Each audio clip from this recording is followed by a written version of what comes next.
Ketika kamu lelah dengan duniamu, maka istirahatlah dengan sholat. Ingat, infak subuh di teras dakwah, kamu bisa berkontribusi banyak kebaikan.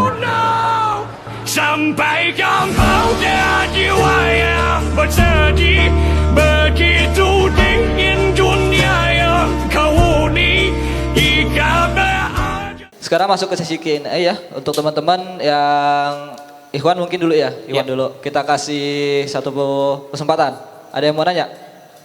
Oke mas. Oke masnya. Satu dulu ya mas. Satu dulu mas. Yang di pondok. Ya silakan mas. Ya sebutkan nama dan pertanyaannya. Baik, bismillahirrahmanirrahim. Assalamualaikum warahmatullahi wabarakatuh. Waalaikumsalam warahmatullahi wabarakatuh. Nama saya Vandro Ustadz. Saya ingin bertanya terkait dengan tadi Pak Ustadz. Kita itu sebagai manusia jangan berorientasi pada dunia gitu ya Ustadz. Nah, ketika kita misalnya saya nih masih muda Ustadz, terus saya kan jelas punya mimpi, punya cita-cita gitu kan. Nah, itu tuh kalau kita terus jangan berorientasi pada dunia deh, yang penting akhirat. Itu kan dalam arti ketika saya gagal, misalnya yang terdekat CPNS deh. Saya gagal masuk dapat kerja CPNS nih. Terus gagal. Ya udahlah, yang penting saya sholat. Akhirat saya terjaga gitu. Nah, kalau kayak gitu kan nanti kualitas saya sebagai sumber daya manusia itu kan kayak apa sih ini masa gampang nyerah kayak gitu. Nah, itu gimana sih solusinya? Itu pertama. Terus yang kedua, tadi Pak Ustadz bilang kalau kita ngerasa miskin, itu berarti kita salah gaul. Nah, sedangkan saya sebagai anak muda, kita selalu pengen punya relasi baru. Buat apa sih? Ya buat ningkatin kualitas diri kita pertama. Karena semua orang tahu ketika bergaul dengan orang baik, kita bakal jadi orang baik, gitu kan. Nah, itu tuh sebenarnya solusinya itu tuh buat implementasi di kesehariannya itu seperti apa gitu, Ustaz. Terima kasih. Assalamualaikum warahmatullahi wabarakatuh. Langsung aja. Ini pertanyaan antum Masya Allah, dua-duanya bagus pertanyaannya. Jadi yang pertama, kalau tidak boleh berorientasi dunia, nampaknya kemampuan diri nggak akan berkembang. Sehingga ketika kita punya target, kemudian targetnya nggak tercapai, dia bilang, nggak apa-apa lah, yang penting sholat saya baik. Sehingga kemampuan kapasitas diri itu tidak meningkat. Nah begini, jangan salah faham antara orientasi dunia dengan pencapaian dunia. Bedain, itu kata yang berbeda. Orientasi dunia itu orang yang menjadikan setiap perbuatan tujuan akhirnya hanya dunia, tidak pernah tembus ke akhirat. Itu berbeda dengan pencapaian dunia. Kalau pencapaian dunia, antum tahu kejayaan umat Islam sempat menguasai sampai 2/3 dunia. Itu pencapaian dunia. Maka yang antum tanyakan itu bukan orientasi tapi pencapaian. Maka banyak di antara para sahabat Nabi orang-orang kaya. Itu bukan kemudian berarti dia kendunyan ya atau hubbud dunia, enggak. Tapi yang menjadikan sahabat Nabi itu kaya adalah akhirat. Mereka bilang apa? Kalau saya kaya, saya bisa sodakoh. Kalau saya kaya, saya bisa membiayai pasukan perang. Kalau saya kaya, saya bisa memberi makan buka puasa kepada sekian banyak orang. Sehingga sahabat Nabi yang miskin itu iri. Sahabat Nabi yang miskin bilang apa? Ya Rasulullah, dhahaba ahlud duthuri bil ujur. Ya Rasul, orang kaya enak, kalau mati pahalanya banyak. Rasul tanya, kenapa? Yusalluna kama nusalli wa yasumuna kama nasum wa yatasaddaquna bi fuduli amwalihim. Mereka itu salatnya kayak kami, puasanya kayak kami, tapi mereka bisa sedekah dan kami tidak bisa sedekah. Nah, sehingga sahabat yang miskin itu irinya bukan karena orang kaya itu mobilnya bagus, rumahnya mewah, kemudian fasilitasnya keren, tapi karena kekayaan itu mengantarkan mereka untuk meraih akhirat. Nah, maka jangan samakan antara orientasi dengan pencapaian. Kalau pencapaian dunia wajib keren, tapi orientasinya untuk akhirat. Itu yang pertama. Jelas ya? Keren jawaban saya ya? Bagus banget. Gimana mas? Allah. Masya Allah. Baru ini loh saya bisa jawab keren itu mas. Karena di sebelah saya mungkin. Iya, terima kasih. Antum IP-nya 38,75 tadi loh ya. Saya sampai apal, terganggu loh saya. 38,75 itu terganggu saya. Karena saya nggak yakin gitu. Saya bawa kertas ya Ustaz. Ada anunya fotokopi atau apa? Di atas. Di atas boleh lah ya. Yang kedua, pertanyaan keduanya juga bagus ya. Jadi orang miskin itu karena salah gaul. Gaulnya dengan yang lebih kaya, dengan yang lebih keren, dengan yang lebih mewah. Sehingga dia merasa apa? Miskin. Padahal kita perlu teman-teman yang memotivasi kita. Nah maka lihat, bergaul dengan orang kaya itu tidak dilarang. Selama kita bisa mengontrol diri kita. Kalau kita gaulnya sama orang-orang miskin terus, mohon maaf, sebagian orang kalau kumpulnya sama orang miskin, mindsetnya rusak. Karena apa? Dia tidak terpacu untuk memiliki pencapaian yang bagus. Nah maka tidak ada larangan untuk kumpul orang kaya. Dan menjadi orang kaya itu juga bukan aib.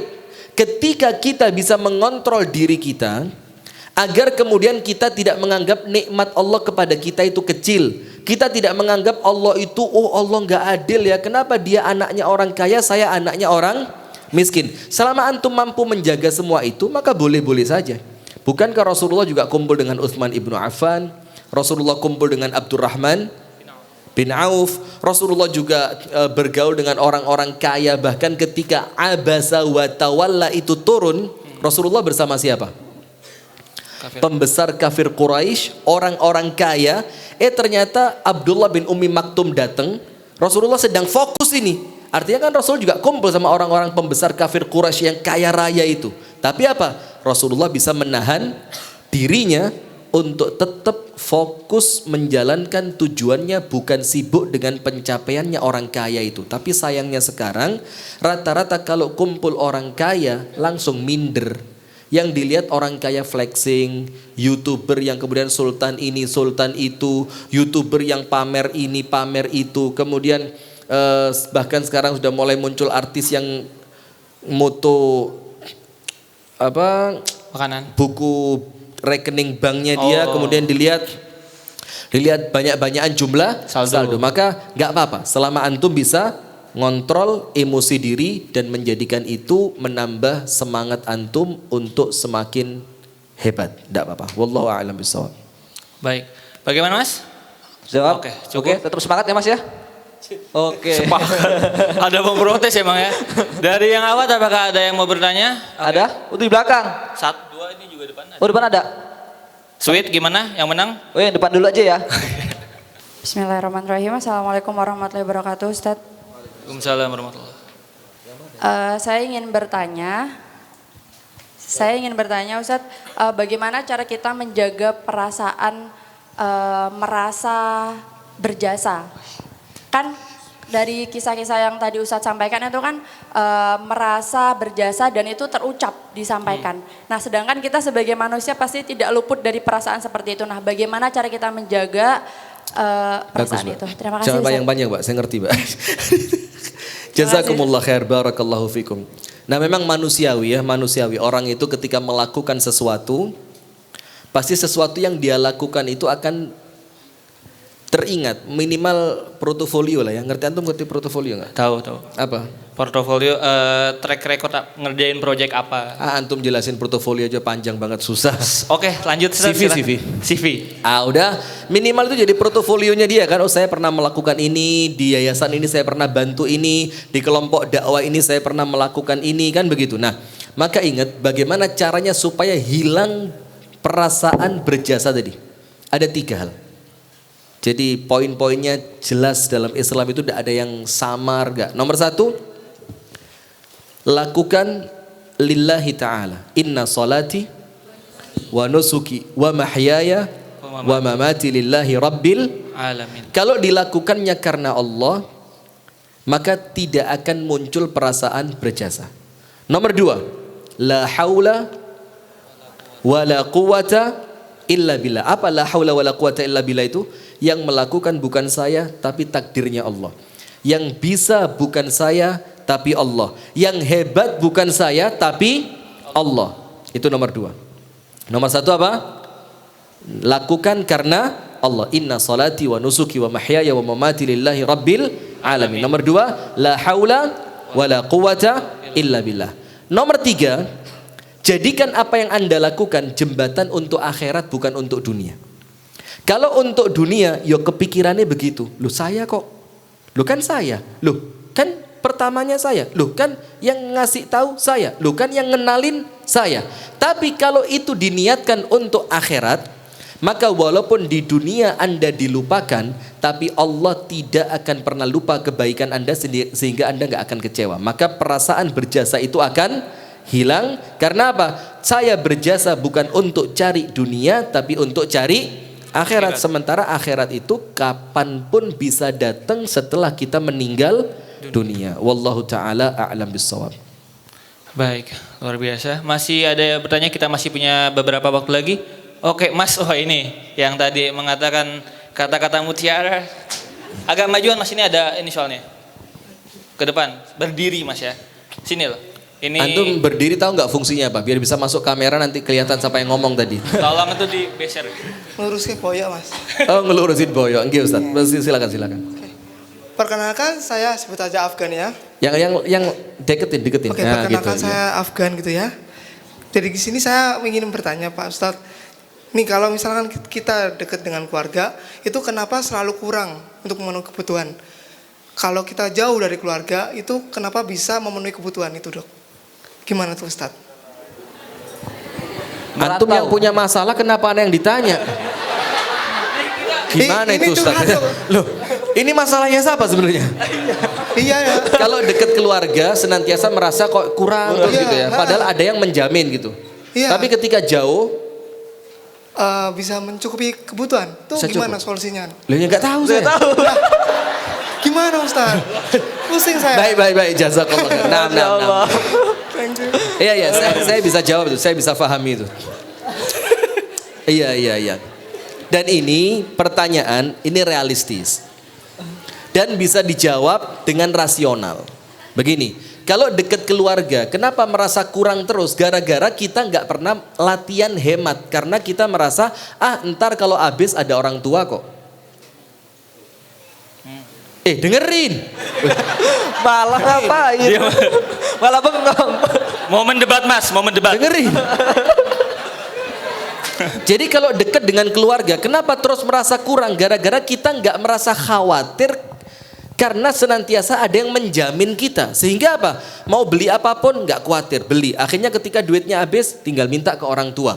Kemudian pengen apa, dia ambil lagi. Pengen kesini dia berangkat. Pengen beli ini dia beli. Kenapa begitu? Akhirnya dia merasa senantiasa kurang karena bahasa Jawa nih, ono sing dijaga no.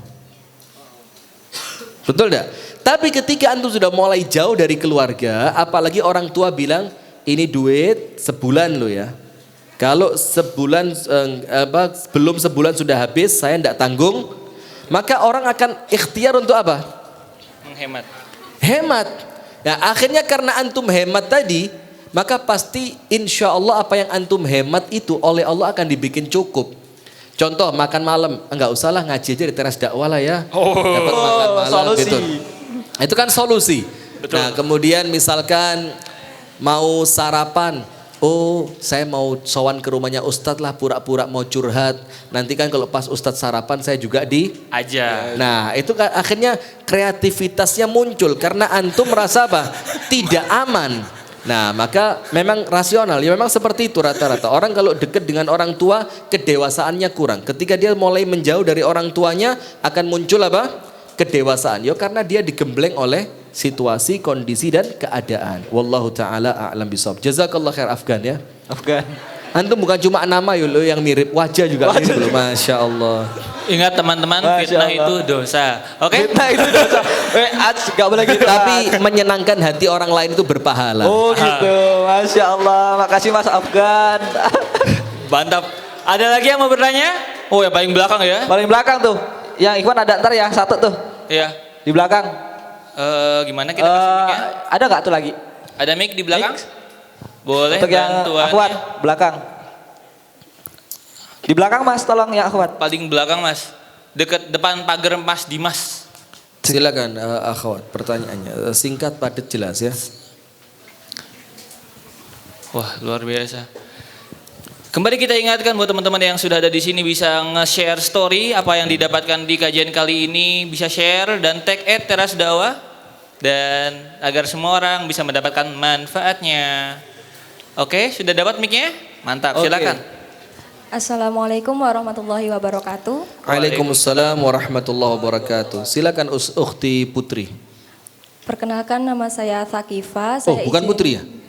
Saya kira Putri, kok pangling saya? Perkenalkan, saya Sakifa. Sakifa. Nggih, saya mau bertanya sedikit curhat juga ya Ustadz. Jadi keseharian saya ini adalah jadi guru honorer SD sementara ini. Masya Allah. Nah, saya ini asal mulanya ingin menjadi guru itu tujuan utama saya sebenarnya untuk beribadah kepada Allah, tapi di suatu saat itu saya selalu mengeluh karena saya kan sebagai guru kelas ya Ustadz, jadinya menghadapi 28 murid dengan karakter yang berbeda. Nah, saya takut kalau keluhan saya itu membuat tujuan untuk beribadah kepada Allah kurang sempurna.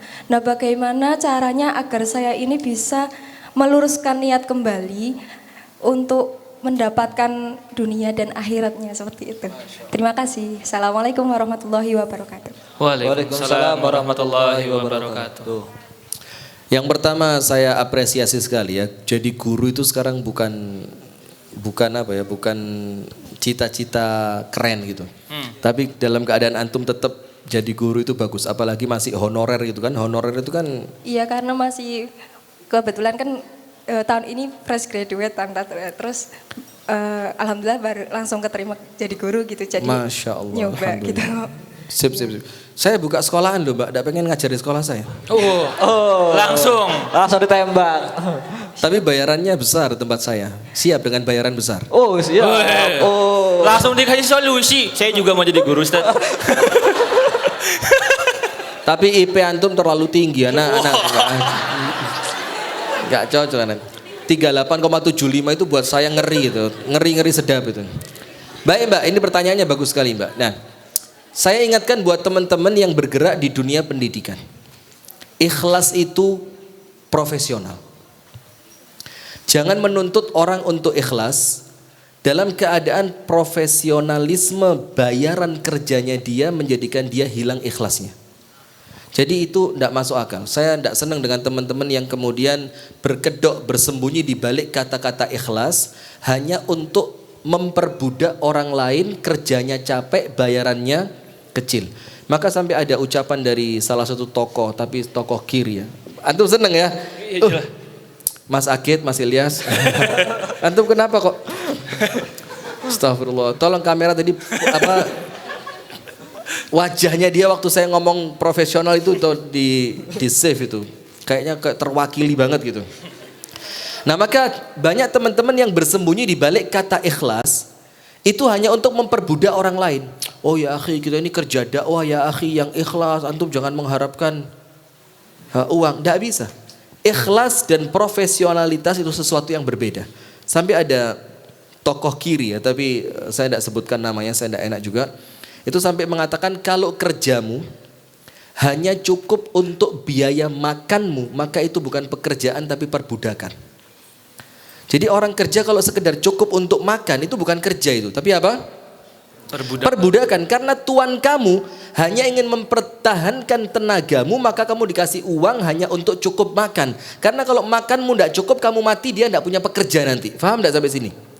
Nah, maka sama dalam konsep Islam. Ikhlas itu bukan berarti orang dibayar kecil. Ikhlas itu bukan berarti orang gak nerima bayaran. Ikhlas itu bukan berarti orang tidak harus mendapatkan ganti rugi duniawi dari waktu yang telah dia berikan. Maka itu poin pertama dulu. Jadi Mbak, kalau memang mau ngomong ikhlas, secara profesional harus dibayar dengan bayaran yang pantas dulu. Maka ada satu sekolahan yang memang bayaran gurunya besar. Dan kemudian gurunya tidak usah diajarin ikhlas, itu sudah ikhlas otomatis. Nggak usah diajarin ikhlas, yang ikhlas ya, nggak usah, bayarannya 5 juta sebulan. Swasta loh ini. Dan sekolahan yang juga baru loh, bukan di Jogja ada kayaknya ada di Jogja, saya coba kurang tahu. Tapi apa artinya? Maka keikhlasan itu akan terbentuk. Kenapa? Karena dia mendapatkan bayaran yang pantas. Maka apa yang dia lakukan pasti akan maksimal. Nomor 2, Ketika Anda menghadapi 28 murid dengan karakter yang berbeda, maka itu kadang-kadang muncul keluhan, kok gini ya, kok gini ya. Itu maka khawatir merusak keikhlasan. Bedain antara tantangan dan niatan. Itu beda. Ngajar 28 murid dengan karakter yang berbeda, itu tantangan. Yang tantangan itu pasti memunculkan masalah. Dan masalah itu ketika diceritakan, itu bukan berarti menghilangkan keikhlasan. Beda dengan ketika Anda menjadikan pekerjaan ini hanya untuk mencari uang, murni, pure, cari uang, maka itu namanya tidak ikhlas. Tapi ketika Anda mengajar, memang jiwa saya jiwa pendidik. Ngerti tidak? Jiwa saya jiwa apa? Pendidik. Maka mendidik itu is my passion. You know? Yes. Apa? Passion apa? PASS. Lah ngawur, 38,75 kayak gitu. Terus antum percaya kalau dia 38,75? Passion itu memang jiwanya dia gitu loh. Memang itu panggilan apa? Panggilan jiwa. Nah, maka orang yang mengajar karena panggilan jiwa, maka tantangan yang muncul di hadapan dia itu dia anggap sebagai apa? Itu hiburan aja. Ngadepin yang satu ndak mau. Saya punya salah satu murid di sekolahan kami di sana itu Allah uji dengan penyakit disleksia. Disleksia itu gini, kan masih kelas 1 SD. Sementara dia harus mulai dilatih nulis huruf A, B. Itu ketika dia tidak mau nulis, kemudian sama gurunya dipegang tangannya untuk digerakkan begitu kan, diarahkan. Itu langsung kaku tangannya. Dan yang kaku bukan cuma tangan, sampai semuanya kaku. Namanya Franz, tapi semangatnya luar biasa. Ketika dia sakit, tidak bisa sekolah, itu dia minta bikin video sama ibunya untuk dikirim ke gurunya, ditunjukkan ke teman-temannya. Dibilang apa? Hai teman-teman, assalamualaikum, Franz lagi sakit nih, doain ya biar Franz cepat sembuh, biar sekolah lagi. Nah, tapi apa? Ketika guru itu mengajarnya dengan passionnya dia, maka ketemu murid yang seperti ini tidak muncul keluhan. Tapi munculnya apa? Ini anak, tantangan bagi saya bagaimana dalam keadaan anak seperti itu dia tetap bisa menjadi anak yang sukses. Nah, maka ada dua Mbak poinnya. Nomor satu, jangan pernah mau ditipu dengan kata-kata ikhlas tanpa bayaran profesional. Itu penipuan. Yang kedua, Anda perlu membedakan mana jiwa pengajar dan mana profesi pengajar. Kalau Anda ngajar sebagai profesi, maka akan muncul banyak keluhan. Tapi kalau Anda ngajar karena jiwa mendidik, maka keluhan itu akan hilang. Munculnya tantangan justru sebagai apa? Lecutan semangat untuk semakin menjadikan murid Anda sukses. Wallahu ta'ala a'lam bissawab. Barakallahu fikum. Masya Allah, isinya kuat semua ya. Ya. Alhamdulillah ya teman-teman, tadi kita sudah, mungkin masih ada beberapa yang mau bertanya, namun sekarang sudah jam 9. Yang mana di jadwal sudah di akhir ya mestinya ditutup. Terima kasih banyak teman-teman yang sudah hadir. Semoga apa yang disampaikan di hari ini bisa diamalkan ya, diaplikasikan ke depannya. Untuk isinya tadi apa aja Mas Fatih? Udah dibahas tadi. Oh iya, baiklah. Kirain ada rangkumannya gitu loh. Siapa tahu kan dia memberikan Jangan orientasi dunia, jangan bergantung kepada manusia, dan jangan merasa berjasa. Oke. Luar biasa. Diarahin. Oke. Kita ingat lagi buat teman-teman yang mau ngecas setiap minggunya perihal keimanan dan tadi ya mendapatkan ilmu-ilmu terkait agama Islam. Betul. Kalian bisa untuk terus datang ke teras dakwah di setiap hari Rabu. Ada ngaji asik. Ada ngaji asik. Di hari Jumat ada ngaji Amidah khusus Ahwat. No, yang ikhwan gak boleh datang. Ada juga di Sabtu malam Ahad. Itu ngaji OTW. On the way bersama Habib dan juga Mas Fatur. Mas Fatur. Oke, gitu aja ya. Semoga apa yang kita dapat di malam hari ini bermanfaat untuk kita. Amin. Bisa kita amalkan dalam kehidupan sehari-hari. Amin. Dalam? Oh iya, voucher masih ada lagi. Oke, tadi buat yang bertanya kita kasih voucher ya, 3 orang tadi. Ya, mbaknya nggak jadi. Oke, kita tutup dengan kifaratul majlis. Subhanakallahumma bihamdika asyhadu an la ilaha illa anta astaghfiruka wa atubu ilaik. Sekian dari kami, apabila ada salah kata kami mohon maaf, apabila ada laku yang kurang sopan kepada Allah kami mohon ampun. Assalamualaikum warahmatullahi wabarakatuh. Waalaikumsalam warahmatullahi wabarakatuh. Enggak, Ustaz.